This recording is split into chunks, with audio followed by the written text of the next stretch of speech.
We didn't know what was going on in that part of the bedroom, but he was just one of many doctors who should be in jail right now. Hi, I'm Rob Moore, the Disruptive Entrepreneur, and welcome to the Disruptive Entrepreneur channel. Honestly, this story is going to blow your mind. Make sure you like this video, subscribe to the channel, and hit the notification bell.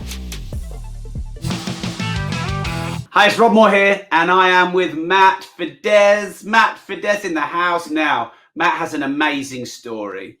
I'm sure many people will know of him. And if you don't know of him, you are going to know of him after this interview, because you have got a crazy story. And I know I ask you to do your intros in 30 seconds on Clubhouse, but I'm going to give you like 5 minutes now, Matt, to take us from the journey. Go back to a kid. Take us to how you sort of built your notoriety in your career and obviously what you're really well known for. And I'm just going to sit back and listen. Over to you. Well, my name's Matt Fidesz. The martial arts world are going to know me, and the fitness world and some of the business world will know me from TV shows like Rich House, Poor House, and being on This Morning, Good Morning Britain and stuff. But all started off from when I was at school.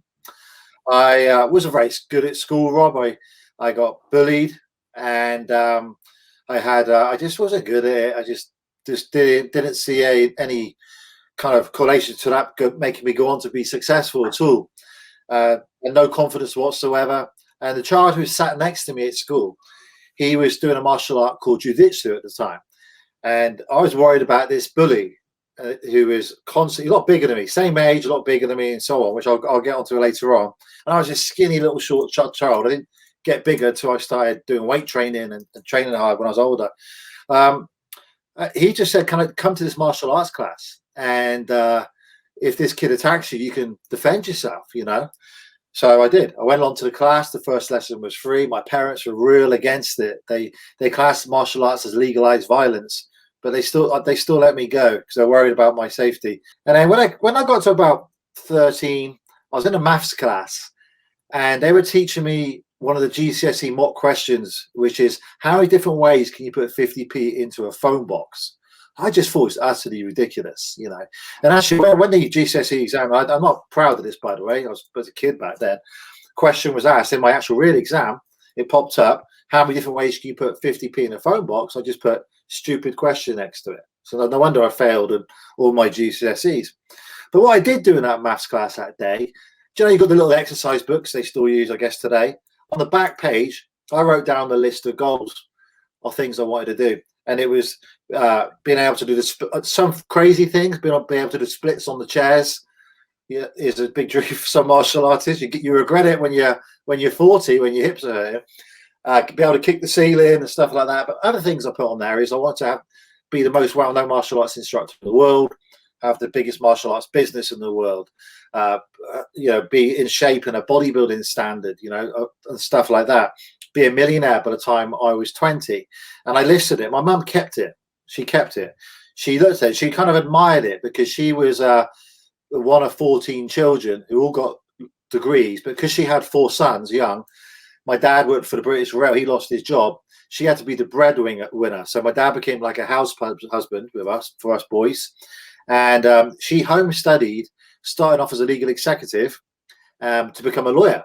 And I really admired that. Well, my memories of her is sitting there with her study books. And she always used to say, because all my family were against it, you can't make any money in that, especially my grandfather. He only passed away in November, bless him. He was 1997 almost. He took me in his shed and he said, "Matthew, you need to get a trade. You need to be a plumber, electrician," because they all worked for British Rail, for Brunel. It goes back right to my great-great-great-granddad. So I was either degree side for my mum, uni, or get a trade for my dad's side. And he said, "You're never going to make any money out kicking your legs in the side. Stop this ridiculous stuff." That just pushed me even more. I got a job and I studied personal training, teaching people how to personal train. The guy gave me a job in the gym as a personal trainer. I taught women how to lose weight, guys how to gain muscle. Until I was about nearly 17. And then I realized, right, I want to go for this now. I didn't want to do it in my hometown because I have respect for my martial arts instructor. So I moved to a little town called Barnstable. So I saved enough money, flew out to San Francisco where there's this martial arts business conference going on. Over 1,000 people there, great speakers, multi-millionaires.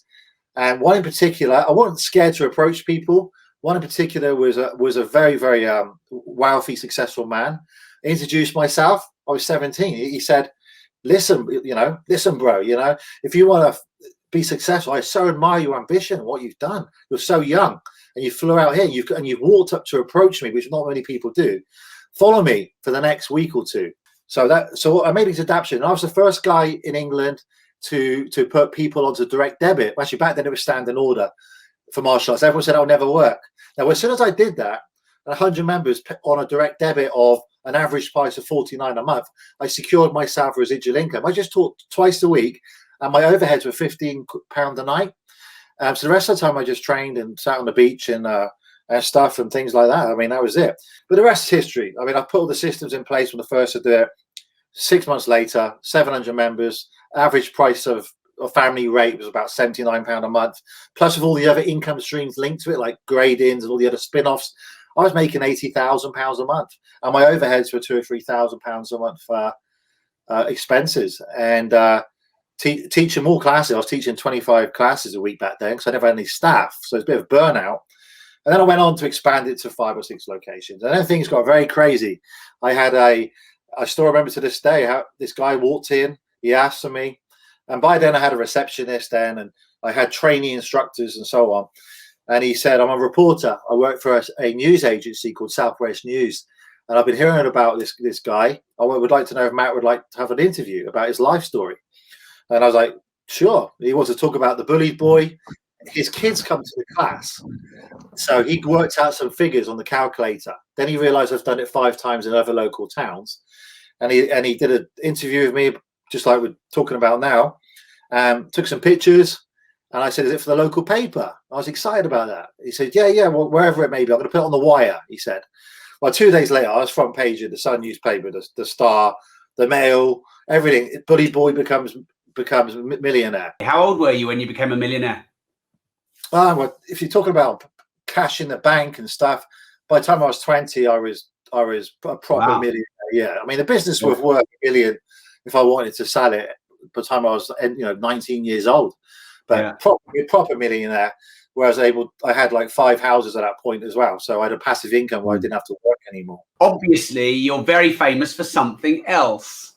And I want to talk more about you on this episode because it's you I want to interview. But we can't get away from the fact that what you're really famous for. So can you tell us how that happened? Yeah, well, you couldn't make it up, Rob. It's like a fairy tale. That reporter, so the stories went out. On the back of that, I had lots of TV appearances. I don't know if you remember Trisha, Esther Ramson, Kilroy. Yeah. On the back of the newspaper, you normally get invited on TV shows. So I worked all them. Then this phone call came out of the blue from a Bodyguard to Uri Geller, saying Uri Geller wants to meet you. I only knew him as bending spoons, if I'm honest, Rob. But my parents said, you've got to go meet this guy. He's got companies all around the world. He's internationally famous. And he lived in Sondal-on-Thames in Reading. He's got a replica of the White House, a very, very successful investor, knows what he's doing. Not just a spoon bender. That's just a gimmick to draw people in, basically. And I don't know how he does it, guys. I don't know. I've probably seen it more than most people. He's my best friend. We became close friends. He's godfather to my daughter. I knew he had a lot of famous friends. He used to coach and consult people. And I remember some presidents would ring him and stuff, and some pop stars, but I never heard of the name Michael Jackson ever be mentioned at all. Now, this is the crazy thing. So me and my girlfriend went to Wembley Stadium, and I stood amongst 80,000 people getting squashed to death, pushed when Michael came on stage. He did 8 nights in a row, and watched him do his thing. And I was very impressed, but not just by his dance and singing, but by looking at a man.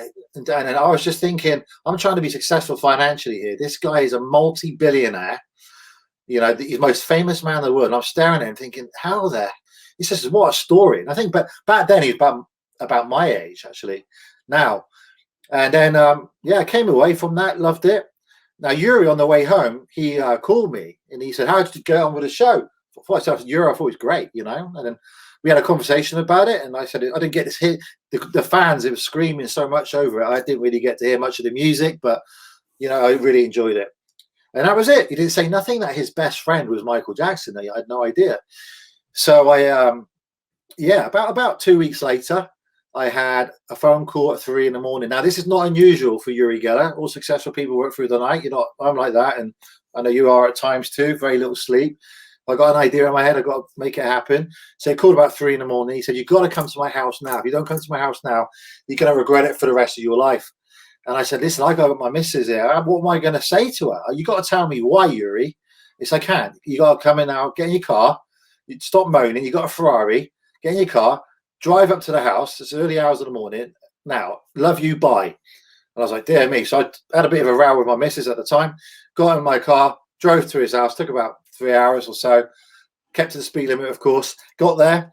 Drove down. Gates open to his house. Nothing really suspicious. There was a couple of black SUVs outside. Walk in the house. And this frail man walks up to me and shakes his, he bows first. He goes bows to me like you do in the martial arts. Put his hand out and said, "Hi, I'm Michael Jackson. Nice to meet you, sir." And I'm like, he bowed to me. "I know who you are, but what the heck are you doing here?" And I only watched him in show a couple of weeks ago. And it just turned out that he's a Bruce Lee fanatic, and he wanted to meet Shannon Lee and Linda Lee. And also Uri wanted to put people in his life that he could trust. And I was already financially independent. He knew I didn't really need anything from Mike. And also Michael had a problem with security. His longtime bodyguards have retired. I know the new ones were selling stories and stuff. It cost him a fortune per month to maintain. He just couldn't talk or answer his phone when he was around these people. So we became friends, solid friends. And we would go to cinema together, have curries at Uri's house, another friend's house. We watched The Matrix together, go to the movies and stuff with my ex-wife and the kids, and we hanged out. And then I just ended up being his kind of informal bodyguard, I guess, and advisor and friend for the final 10 years of his life. Wow. A bit weird, isn't it? I guess. Yeah, just a bit random. So when you say informal, did he hire you as his bodyguard, or you just spent 10 years protecting him and being his friend? He wanted to pay me, but I didn't want to accept his money because I just felt he was a friend first, and everybody who pays him money, the relationship changes. And I had access, I had time on my hands. It wasn't a problem for me to take a couple of weeks out if he was in town, or if I had to go to the States to help protect him. Plus I had access then to a couple of hundred instructors who can help him for free as well. And I think that's why it lasted, Rob, is the fact that I never wanted no money from Mike. He actually cost me money most of the time. And, and that's how the relationship worked. And we became such close buddies. There was no exchange of money. He asked, I declined it. And that's that, and that's why it worked out. And from that, obviously, when you mix some of that inner circle, we don't stop there. So when you're friends with Michael Jackson, everyone wants to be your friend. And you've got access to his inner circle, which you're talking multi-billionaires and the most famous men in the world who became my very close friends. So let's talk about that then, Matt, because like you, I've been fortunate enough to hang around with quite a lot of billionaires. I've interviewed 15 on my podcast. I'm bringing one to Clubhouse in a few days. And what I love about interviewing billionaires is not just the billions. Yeah, they're unicorns in money, but it's who they had to become and what they learned to become the billionaire. And I know we share a similar fascination. Hi, it's Rob. Quick interruption here to make sure you like this video and you subscribe to the channel. We are upping our content game, bringing you the most disruptive interviewees and guests and content, and not just the people who do the usual circuit. So make sure you like, subscribe, and now let's get back to the interview. I've just had a comment. Yeah. What are you wearing, Rob? You thought this was one of Michael Jackson's jackets, didn't you? It's the kind of thing that was in his wardrobe from the bad era. Yeah. I love Michael Jackson's music. Right. So, Matt, top 3 things you learned from Michael Jackson and the billionaires. About it can be life, but obviously we love talking business too. And what I noticed from them, they don't talk about people and things. They talked about ideas. And when we would have dinner, they would talk. It'd be around the table, and I'm wondering how on earth I got here in the first place. But on a Saturday night, they're not watching soap operas and stuff like that. They're networking about how can we make my next billion and next idea. That's the way they work. They keep each other accountable on a high level very high level. Michael was a pain. I used to think he was a nuisance to me because he used to ring me when out of the blue, how many new schools you done this month? And I'm like 4 or 5. And then I'd always throw the question back to people like, how you doing, Mike?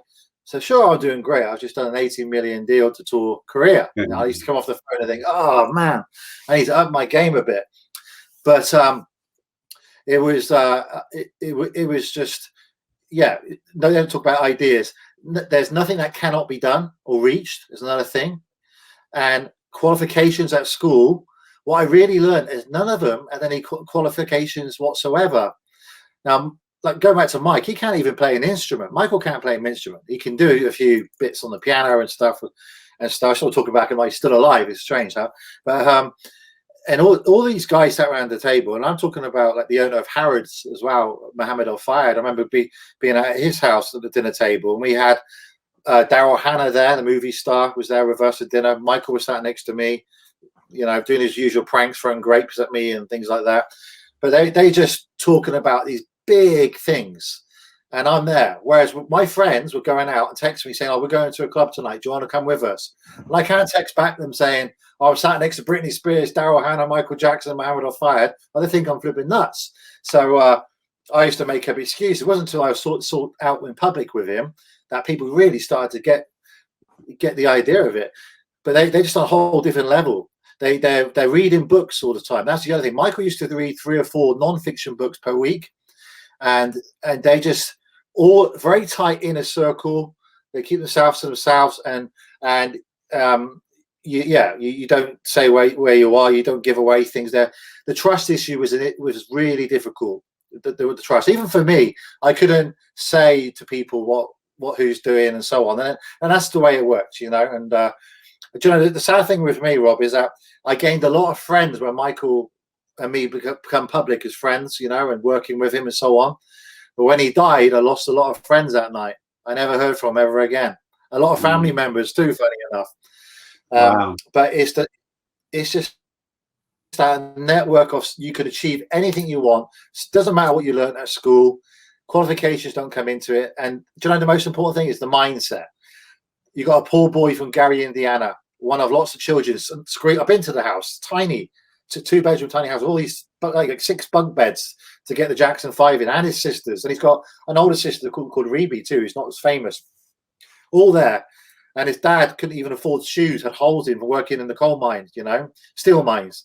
And yet, look where he became, even now, he's the biggest earning pop star last year. I think he did over $1.6 billion in debt, and he's not even here, which is insane. So when you hang around with people like that, of course, you're going to pick up how they think. When you hang around people, you're going to pick up their mindset, the way they believe, their gestures, everything. You know, my wife says to me all the time, it's funny because when I see Michael on TV, you got this gesture. You must have got it from him, but and the way he would reply to a question. And even today, I still think about the lessons he's taught me. And it's the thing. I know people, we know the elephant in the room here. He's the most controversial man on earth. He wanted himself to be that.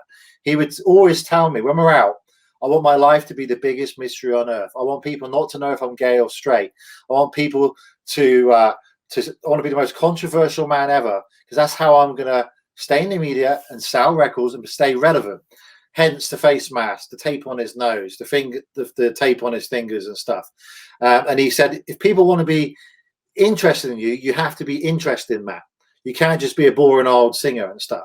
And that was the thing with him. And and he had that mastered. You don't get to be the most famous man in the world with no qualifications unless you've studied. And when I met some of his friends like Stevie Wonder and stuff like that, they knew him when he was a child growing up at Motown. And they said, you know what, Michael was such a pain.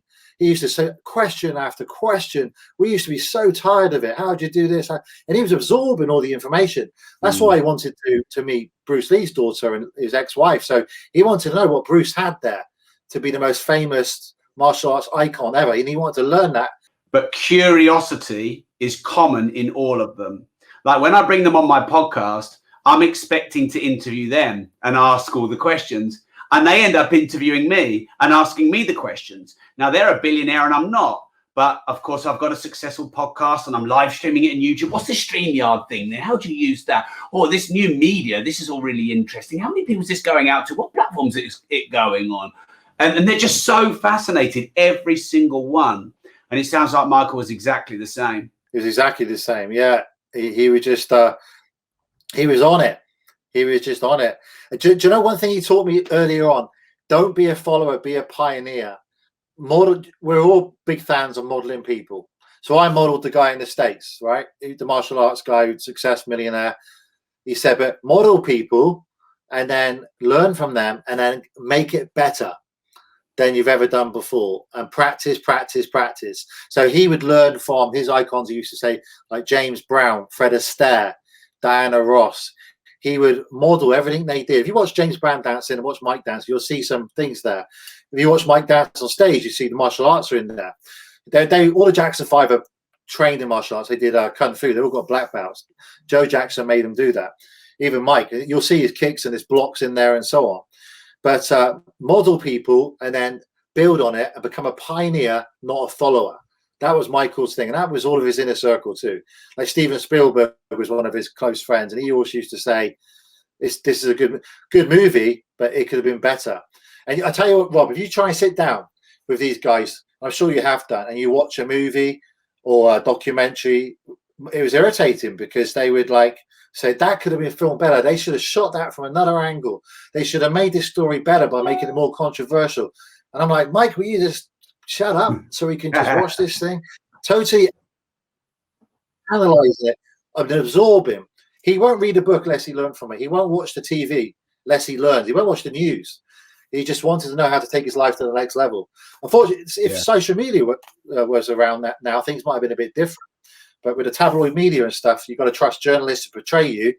And if you create yourself as a mystique and so on, you can't put it right unless they do it, then obviously he died in 2009. The world's changed a lot since then. Now he could jump on Clubhouse and kill out rumors and false stories, or he could do a Facebook Live. Back then, we had MySpace, and Michael was just learning how to do emails, but wasn't very good at it. So, it's just a whole new thing. It's all about personal branding. The other main thing I picked up for them too, and I'll quickly go through it, and I name some names I think I'm allowed to, okay? So let's start with Michael, personal branding. How's he done it, Rob? Well, white glove. Why has he only got one white glove? Because you're going to ask, why is Michael only wearing one white glove? Doesn't make any sense. When he's dancing, it's going to draw his attention to all the movement. He's got diamonds all over it and so on. White socks, short trousers. Well, why your trousers are too short, Mike? Why is that? He wants the public asking that. You know, loafers. That's all he used to wear. It was those black loafers. The tape on his fingers. I asked him once, Michael, what's wrong? Why are you putting tape on your fingers for? And he said to me, exactly, I want people to ask that question so I stay relevant and I stay in the media. The other big thing, which is controversial always, he came out of this hotel room and we're going to a very high-profile business event and he was to close a property deal. And Michael had all this sticky tape all over his nose. And he saw I was staring at it. And I wasn't too pleased about it. I was a bit concerned. And he said, Matt, don't worry. It's just allergy tape. It's to satisfy the fuzzle duzzle. So I can make the front pages of all the tabloids over the next few days. My nose is not falling off and stuff, but I want them to say that, you know? And then like the face mask now, which is ironic for me because it's like not everyone, even I wear. When I first put one on, I think this is madness, man. I used to walk, say to Michael, if you're going to put that thing on, I'm not walking with you into a bookstore because it's embarrassing, you know? But he put the face mask on because he knew people want to know why and what's he trying to hide behind that. And then he'd used makeup to make himself look worse sometimes, or to get in the media, you know, and to try and get the headlines. The first conversation when we got to a new city was, how can I make the media, the front pages? What can we do? Tell us something about Michael that he's very misunderstood about, or maybe no one really knows about him, if you don't mind. Sure. He was into women. I mean, he loved women. I mean, that's the thing, guys. I mean, I'm sorry. He fooled you. You fell into his trap. That's what he wanted. Unfortunately, and it's backfired because he's not here to speak for himself. And we didn't want to talk about it until last year because that awful documentary came out. And then I decided it's time to speak out. I know he's into women, so I used to sneak them into his room and help protect his image. And yeah, he had girlfriends right up to the very end. He didn't want that to be public. Only reason being, Rob, to keep the mystique. And from 5 years old, the first thing you were taught by a record label back then is you're not allowed to have a girlfriend because it will upset your fan base. And he listened to them. Wow. And yeah, that was the reason. He like, and when he would break up from a girl, I remember he was sat next to me in the back of a car, and he would like see a girl outside of those houses. Like, wow, gee, I love to have her in my room, you know. But yeah, he was also very respectful too. But he when you as famous as him, it's very hard to meet a girlfriend. But no, he had a regular woman right up to the end of his life, and various girlfriends who have interestingly written books and spoke to the media. But the media say we know about this, but we don't want to write about it because it doesn't go with the narrative. That was the thing. The other thing too, that documentary last year is full of rubbish. I know those guys. Absolutely, yeah. One of them has already lost their case too. What they didn't mention in that documentary is that they're both suing the Jackson estate for hundreds of millions of dollars. I mean, that's the narrative of the story. Surely, I think had the public watched that and that came up on the screen, that Wade and James are suing the Michael Jackson estate for hundreds of millions of dollars, they would flick the channel. Those two guys both gave evidence in this trial in 2005 because they are star witnesses and said they did, he did nothing to them. He was into women. But in America, if you get past 7 years, if you lie on oath, then they can't come back after you. So they waited to 2012. And we got to talk about the other allegation too, Geordie Chandler, which is very famous, 1993. Michael Jackson pay off Geordie Chandler. He was in the middle of a world tour called Dangerous. He had no choice because his insurance company made him. His insurance company paid him. And that's all out there. Paperwork documented and so on. Michael wanted to fight it to go to court.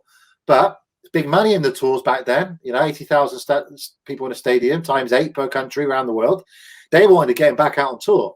So they put him in the corner. Just get this behind us. What's 20 million to you? And his insurance company paid it off. He had no choice.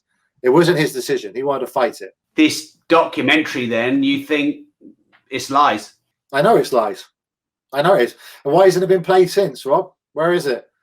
And the 4-hour version, I think it's cut down to it's like a fraction of that now. Listen, these guys, one of the guys said he was abused by Michael in Neverland at the train station in early 90s. Well, the train station wasn't built until the late 90s. He would have been in his adulthood by then.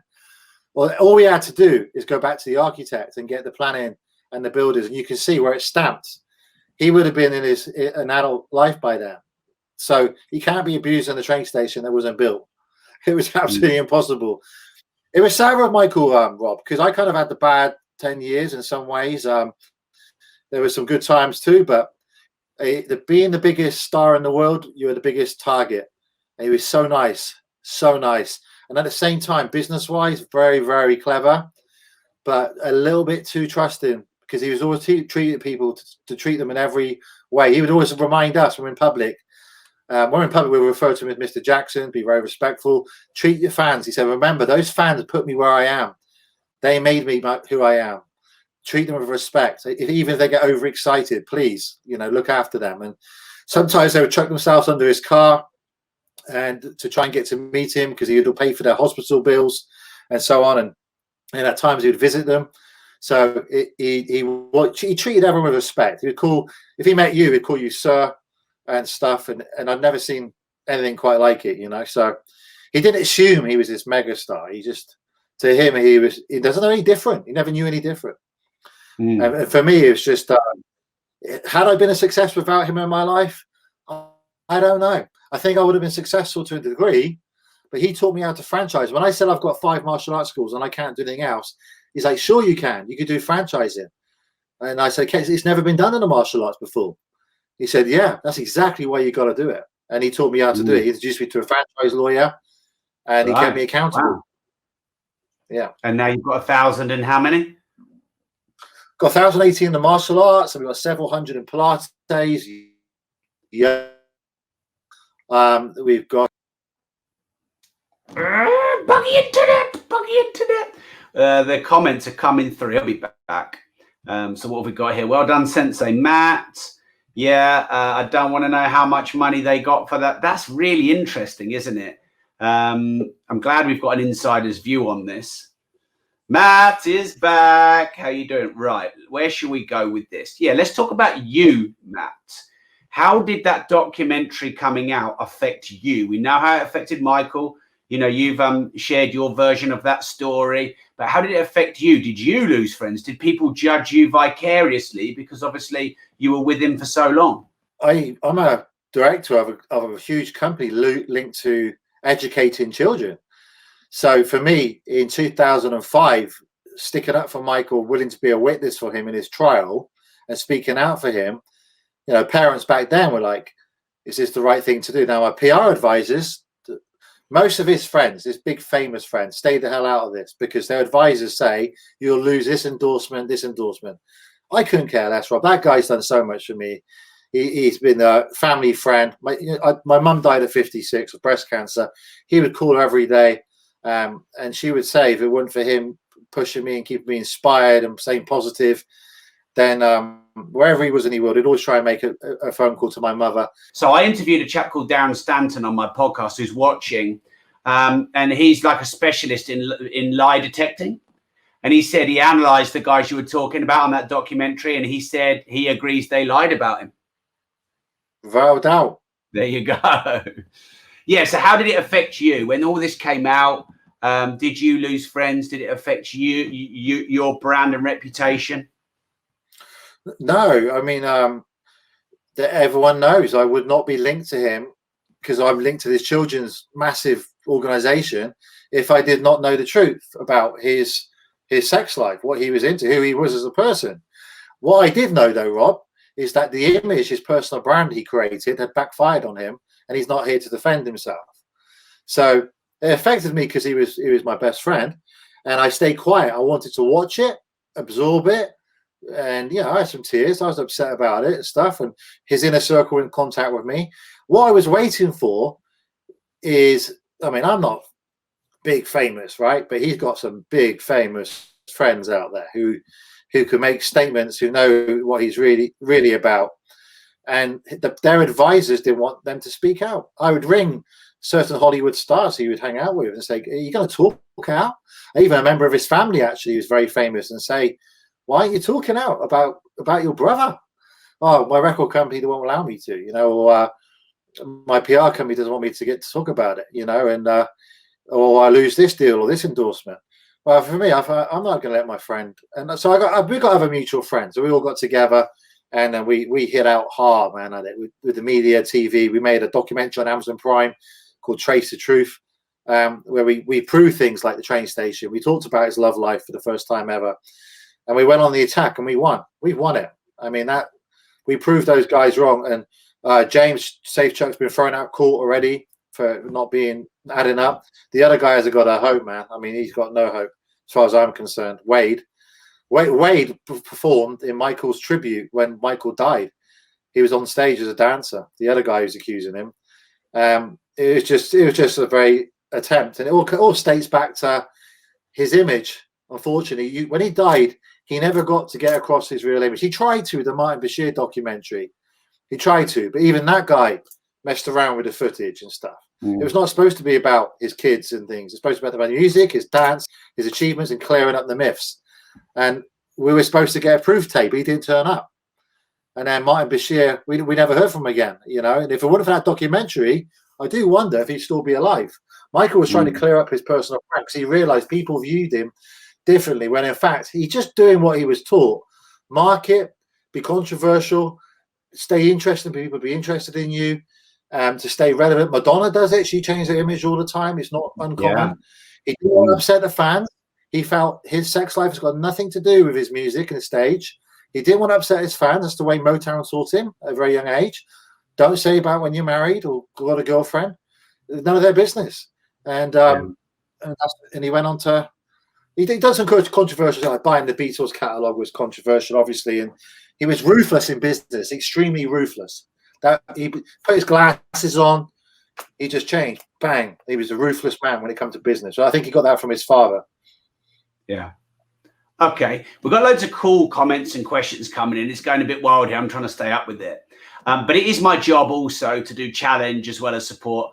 I've been getting on really well with you, and I think that you're creating a very balanced perspective here. I think that you're being very respectful. There's a couple of people on YouTube are like, get him to prove he was Michael Jackson's bodyguard. Well, I think if you have a look on the internet, you can find that out. But let's play with that for a minute just to prove that we can dance with the critics.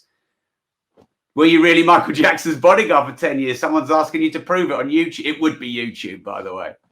Yeah, just stick in Matt Fidesz, Michael Jackson YouTube. I mean, there's like hundreds of hours of me and him there. In Google, go to my Instagram. It's like, I mean, come on. Actually, you know, the 10-year thing, you got to remember from 1999 to 2004, we did a lot of public events. And then he had the allegations 2005, he was stuck in America. Then he went to Bahrain. So I became more of a friend to him and someone he can rely on for the last 4 years of his life. So yeah, bodyguarding maybe the first 4 or 5 public events. We didn't do any more public events. We went to Earl's Court. But other than that, in the trial, he was looked after Nation of Islam. I couldn't handle that. I mean, it was the biggest media event ever, 10 times bigger than the O.J. Simpson trial. So that's not for me. I can't use guns and stuff. But no, that's just a ridiculous question. Whoever answered that, I mean, just put it in Google. I mean, dear me, I've been on countless TV programs. They research you, and documentaries have been made about it. Where I'm speakers, they research the hell out of your life. And yeah, what do you think? I'm stood around with him for hours on end. But yeah, just put my name in his name into YouTube, and then they'll find out that. So, do you know what it is with that thing? A lot of people don't think he's like a real person. It can't. I used to walk down hotel corridors with him. People be checking out, and they bump into him like, it can't be you. It just can't be. It must be a lookalike. And he's like, well, I got to be somewhere sometime. You know, I'm a real person. You know, and it's like the whole thing about the Queen. She does use the toilet, right? You know, but yeah, I don't have to prove anything. I don't have to prove anything, Rob. It's all out there. It's social proof. No, you don't. And thanks for answering the question. It's just I always like to bring in a couple of critics because I think we should dance with that and show that we're not scared to embrace that and just pick all the nice comments. I think that's important. So we're going to do a couple of different types of rounds now, Matt. So if you're up for this, one will be a cheeky round, and I'm going to ask you a few cheeky questions. You can decline to answer. We'll see how brave I'm going to be, but I don't think you will. And then what we're going to do towards the end is we're going to do a quick fire round. Now, you can go into some detail if you want, but just to let you know, it's a sort of a quick fire round. I'm getting loads of comments coming in, by the way, so everyone seems to be loving this. What's the biggest fight you've had or security threat around Michael? Either or. Yeah, well, he won, right? He stayed controversial even in death. They fell into his trap. That's what he would say. They fall into my trap. He would love that. He would love the fact that people are still talking about him 10 years after he's died and still can't work him out. He would love that. Oh, and there's other examples too. Simon Cowell. What's he wear? What's his personal brand? Same white shirt, black trousers. You don't see him in any other clothes, right? Ever. Because he understands that. That's the way it's going to be. And then you've got Tony Robbins. What's he known for? Firewalk. Uri Geller, spoon bending. You know, you just got Arnold with the big muscles and the catchphrases. They all had a little twist to them. All the ones have got something niched that's enabled them to get to superstardom. That's what I've noticed. Okay, great. So what's the biggest fight you've ever had? The biggest scrap you've ever had? You're what, 7th, Dan? Biggest fight you've ever had? I think the biggest fight I ever had is in my own mind about what I can achieve. Honestly, is, you know, can I grow it even further, the business? Can I make more millions? Can I get my franchises to a bigger level? I'm my own worst competitor, you know, and I have to use my martial arts mindset to get through that, you know, all the time. Can I have more houses? You know, can I do this? Can I achieve getting a helicopter one day and all that type of stuff? So my biggest competitor is myself, you know. Absolutely. Have you ever had a proper fight though? Like gloves off, not sparring, proper fight? No, because martial arts competitions, yeah, when you're younger, but that doesn't count because when they hit you and they point scored, then they pull you away again. That don't really count. Yeah. But no, because I didn't go to the nightclubs, Rob. I didn't drink alcohol until I was 27. I never had a normal life, and I'm not going to moan about that. I couldn't go to nightclubs because that was against my inner circle teaching. You do the opposite to what everyone else is doing. That's what they taught me. They would be horrified. It only became apparent to me when I got married at 20. My rehearsal marriage. We're very good friends with me and her now. Still, I've got 3 daughters with her. And when I tried to organise my stag do to go out, I realised there was an issue. I haven't got a friend that's normal. It was impossible to organise. It was just literally with me and one friend who wasn't famous, or he didn't require all his bodyguards and security around him and so on. So we went bowling together. That was it. I mean, it's I've had a very different life. So no, if I did go to the nightclubs, it's sure as hell I would have got into fights because people found my life strange. I thought it was normal. Now I look back at 41 years old. And I realised why people thought it's strange where you got permed hair, ponytail. We all do silly things. You're in good shape. You've got the baby all on, trying to look cool. You got the Ferrari driving around the little town. You're the multi-millionaire, and your best mates are Michael Jackson and the most famous people in the world. They cannot relate to you. I get that now. Back then, I thought, why are people treating me like that? Why am I getting so much hate? I don't understand it. I'm such a nice guy. Why are people judging about me, writing on these forums? They've never even met me.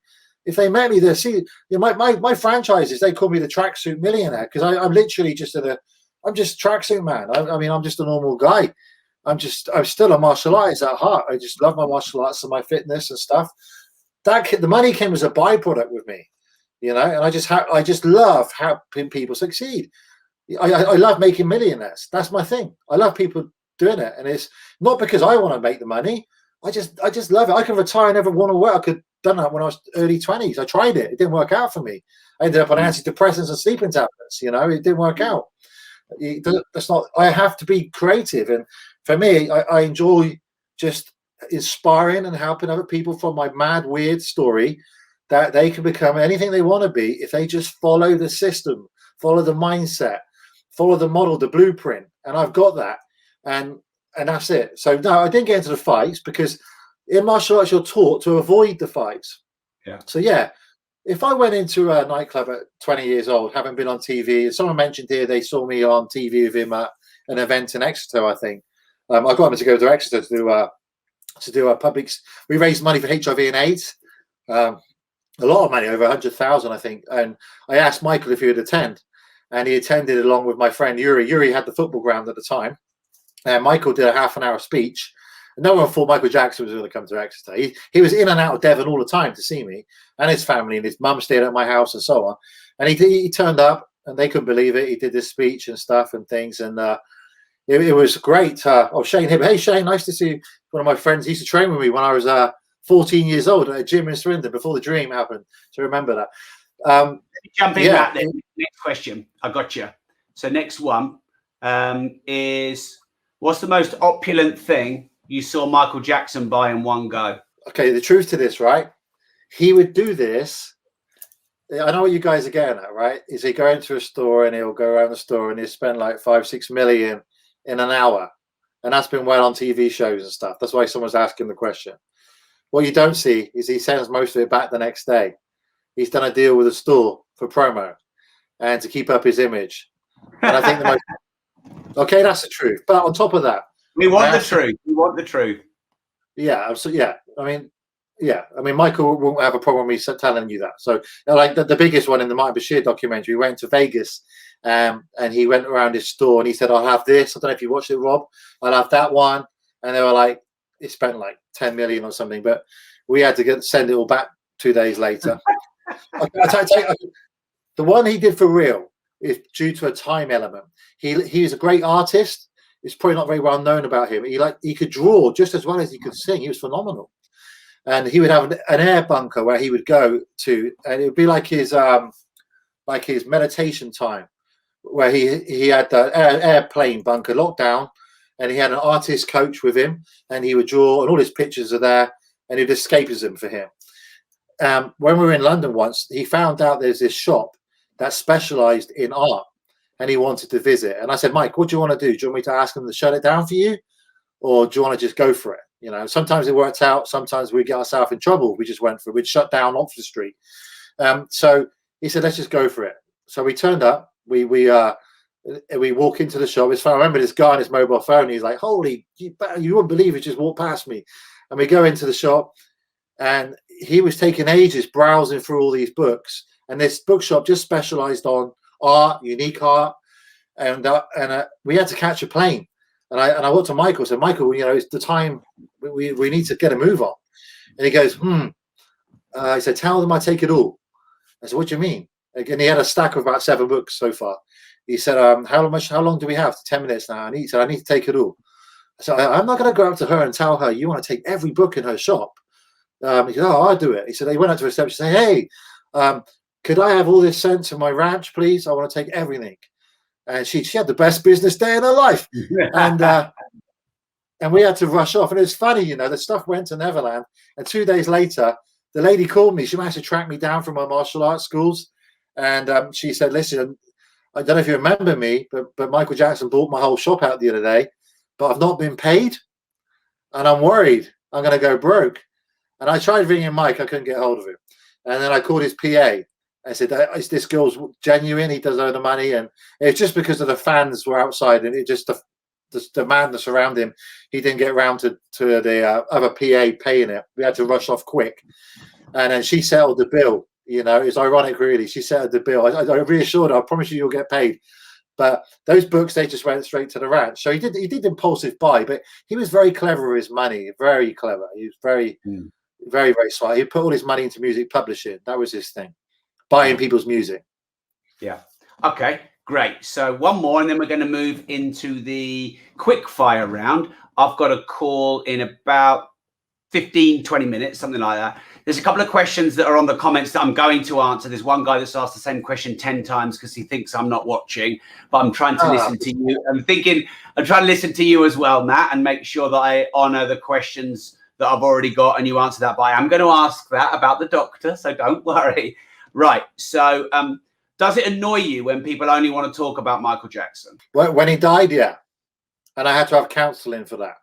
Because when your friend dies, there's a bereavement process. When a superstar friend dies, everywhere you go, his music's playing more than ever before. You're getting offers, you get media attack and writing true stories about you that are complete nonsense. And they write allegedly, and I can't do nothing. My lawyers can't do anything about it.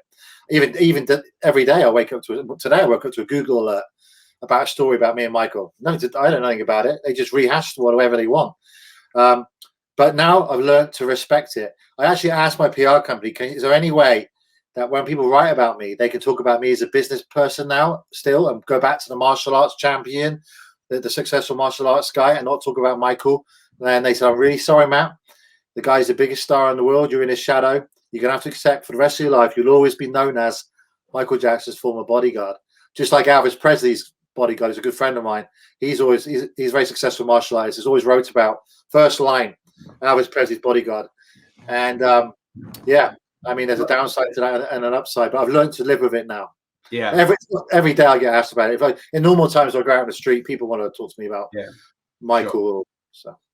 Well, hopefully you feel I've spoke about you as much as Michael on this interview, and I'm going to be speaking about you for the next 1, 2, 3, 4, 5, 6, 7 fast power round questions. And obviously, since we've got to know each other, we've not really talked about that because, that's an interesting part of your story, but you are Matt, you are not Michael. So this is the quick fire round. So if you could do like a sentence for each one. What drives you? To leave a legacy for my children, because I believe the world is going to be difficult in the future. And I want my money to be there for them forever. So I've got assets and things in place. So when I die one day, they'll always live and provide for them. Next then, what's the best advice you ever remember receiving? You haters are free publicists. I knew you like that. Yeah, Grant's been saying that in Clubhouse, hasn't he? I earn more money out of my haters. What's the worst advice you can remember receiving? Money is the root of all evil, and money don't change your life. What advice would you give to the 20-year-old self of you that's got all these franchises and classes and is a millionaire? Don't let your ego go to your head with your top off with a perm, your pecs, your abs in a Ferrari, driving around the little town in Barnstable, being Mr. Big Shot, because you're going to have a downtime too. Not everything you touch is going to go to gold. And a different type of question: what advice would you give your older self, like 60-year-old Matt? What advice would you give your older self? What advice would I give my older self when I'm 60? I hope that it would be that I've spent just enough time with my family than I have my kids, and the advice would be to get the balance right. Get the balance right. Okay, I had all the money in the world, Rob. I couldn't save my mum from cancer at 56. Putting your mum in the ground at 56 years old when you're a multi-millionaire with powerful friends didn't mean nothing. I couldn't save her, could I? So you got to put things in perspective. Money's great. You arrive at your problems with style, and you can help others. That's the great thing about money. Other than that, you only got the same meal. You got a roof over the head. The family is what counts, and you learn that. And I hope people listen to this. You'll learn that by hard knocks. It's very hard to teach, and I try and teach my franchise that don't focus on the money. Focus on being good, provide a good service. The money is the rewards that come back, the points. Is there one thing that's wrong with the world that you'd like to change? Yeah, they don't teach you about money. You go to school and you don't learn about money. They teach you the wrong stuff. They teach you to do well, get a job, study hard, get a job, earn money, buy a house, and then retire at 65, and then maybe have 10 years of your life to do what you want. That's just messed up. It just doesn't make any sense. And then if you do make messed up with the world, they do anything they can to hate you and try and criticize you. Doesn't make any sense at all. It's bizarre. They need to teach the world about money. I definitely agree with that. I wrote the book called Money, to teach the world about money. I have a money podcast called Money, to teach the world about money. I have a foundation to help young and underprivileged entrepreneurs start and scale their businesses, the meaningful businesses that change the world. So we definitely have very similar interests there. Okay, if there's one person alive today that you'd love to see interviewed on a podcast like The Disruptive Entrepreneur, who would it be? Because I trust you, Rob. It would have to be. If he was alive, it would have to be Michael. Because you'd be able to get the truth out of him, and I wouldn't have to trust some crazy journalist to do it who's and hasn't done it. Oh, I take that as a real compliment. So thank you, Matt, for that. This podcast is called The Disruptive Entrepreneur. What does the word disruptive mean to you? Going against the grain, doing that others don't, being in that top 3%. 97% of the population work for the top 3. Learn how to get in the top 3%. That's what disruption means to me. Get in there. Smash it up, hit the goals, and yeah, it's a wonderful brand, actually. I love the name, Rob. I'm jealous you've got it. Now, we've got some impatient people online, and I think that's just because they're enjoying it so much. So one of them, so we've had Jaden say, hey, Rob, you need to look at what people are saying when I go on lives. Usually the person actually looks at the chat. Well, I've been looking at the chat the whole time, and I've been adding all the comments onto the screen. So Jaden, maybe you need to watch a bit closer. Also, we've had Harry Draper. Can you read? Did you ever see the doctor that killed him? So Harry's asked this about 17 times. I can read because I've just read that. Also, I did say about 15 minutes ago that the question has been asked about the doctor, and I said I'd ask it at the end. So I'd say politely, my impatient listeners, you maybe need to listen and watch a bit more. So here we go, Matt. Did you ever see the doctor that killed Michael? I spoke to the doctor when he came out of jail, and I heard him out. And of course, I knew the doctor, Conrad Murray. He was nothing more than a family doctor who treated Michael's children for a flu, and a common cold would pop by every now and then. He didn't realize when he gave up his 4 practices as a cardiologist what he was getting into. Now, he was just a fall guy, Rob. and this is an honest podcast, there was never a time in my life really when we would be out on the road where there was not a doctor around Michael. And when I would ask him about it, he would say to me, my body is a machine. My work is all about my body being able to do what it does. And I'm approaching 50 years old. Don't worry about it. It's prescription medicine is prescribed to me. It's not hard drugs. He would never touch hard drugs. But we didn't know what was going on in that part of the bedroom with the oxygen, all that crazy stuff. But he was under a lot of pressure. I don't obviously forgive him for what he'd done, but he was just one of many doctors who should be in jail right now. There's a couple of doctors who are still alive and they know it. One in particular, I was talking to a friend of Michael's last night, who's godfather to Michael's kids. This doctor should be in jail for the rest of his life. But the last one, Conrad Murray, is just a family guy, and he was we call him the fool guy. Michael's inner circle call him. Matt, I've had loads of fun. We had so many comments. We've even got a spammer on here now. Should we give him a bit of airtime as well? He's spamming every single person, saying, text him on WhatsApp and get your $5,000 payment now. We've had it all. This interview has had everything. Thanks for joining. I hope you enjoyed it too. I'll see you on Clubhouse later, no doubt. Bye, everyone. Thanks.